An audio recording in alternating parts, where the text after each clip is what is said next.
A few days ago, we made barbacoa, enjoyed some amazing tacos, so succulent, and I paired it with this salsa, which is just my authentic Mexican salsa that is super popular in our channel. The only difference is I did roast the ingredients in the oven, and I love it because at the beginning of the cooking process, I can just place the ingredients in there. The oven will let me know when they're ready. It's just super easy, and you still get a really good salsa. First thing, preheat that oven to 425 degrees Fahrenheit. While that's happening, let's prep the ingredients, starting with a pound of Roma tomatoes. I'm gonna remove that core area. You don't have to. It does make the mashing process if you're doing the salsa in a molcajete much easier.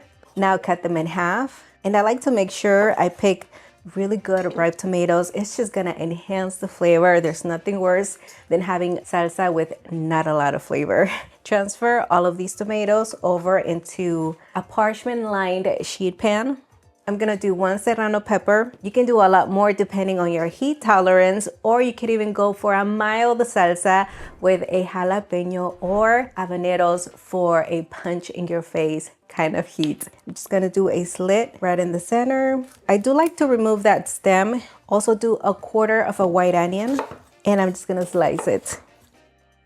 1 unpeeled garlic clove. Let's just give it a quick drizzle of avocado oil.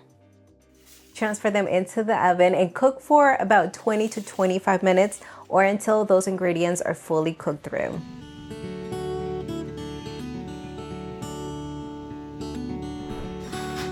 Ingredients are fully cooked. We've got a nice char on the serrano, the onion, and also the garlic.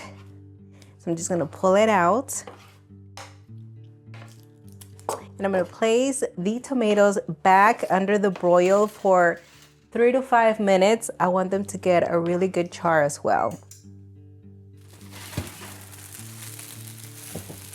All right, we got a little more browning.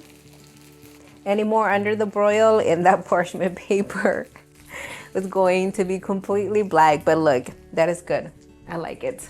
Now bring out the blender. Add all of those ingredients. You can definitely do this in your molcajete. It's gonna taste so good. I forgot to remove the peel from the garlic, so I just gotta fish it out. Your grandma will leave it in. Oh yeah, that's true. My grandma says that it just boosts the overall flavor, and this is a trend a lot of women are now doing in Mexico that I did not grow up, seeing, but I guess they talk with each other, share tips, and now it's a thing. And let's just allow those tomatoes to cool down a bit before we can blend them. Very important for that authentic taste. Do 1 small garlic clove, the tomatoes. For a really chunky salsa, I would not add any water, any liquid in here. But since I want it to be kind of fluid, I'm gonna add 1/2 cup of water. You've got 2 options. You can blend it until it is very smooth or blend it slightly less for a chunky consistency.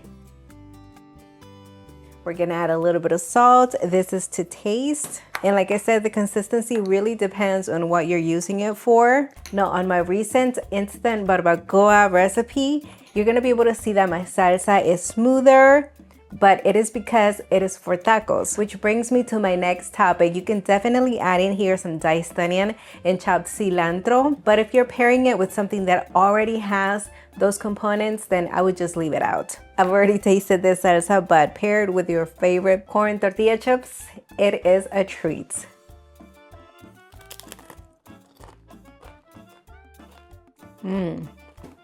Look. This is so easy, so good, so refreshing, just amazing. I'm not gonna double dip. Let's grab another corn tortilla chip.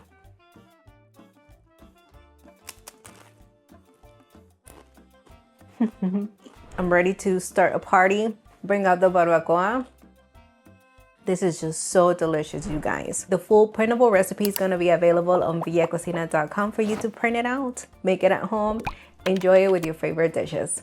All right, until the next one. Bye, everyone.